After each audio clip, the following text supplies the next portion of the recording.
ఆంధ్రలో మైనింగ్కి సంబంధించి ఆల్రెడీ నిన్న నేను ఒక ఇంటర్వ్యూ పెట్టాను, అట్లాగే ఒక వీడియో కూడా చేశాను. అయితే మైనింగ్కి సంబంధించి గతంలో మనకి అంటే ఆదాయం భారీగా సంపాదించగలిగి మనం ఎంత తక్కువ చేస్తున్నాం.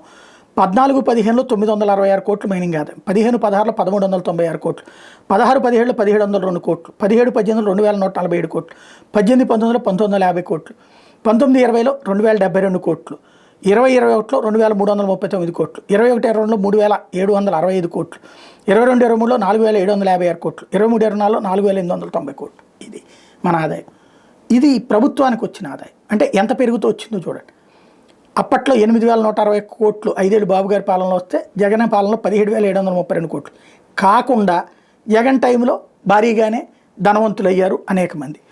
ఇప్పుడు దాన్ని వీళ్ళు క్యాష్ చేసుకునేటటువంటి ప్రయత్నం చేస్తున్నారు. ఇక్కడ ఎంత వచ్చిందో దీనికి 5 రెట్లు సంపాదన రాజకీయ నాయకులదైంది. ఈ సొమ్ములు కనుక రాష్ట్రానికి వస్తే ఎన్ని చేసుకోవచ్చు, ఎన్ని ప్రాజెక్టులు చేసుకోవచ్చు ఆలోచించండి.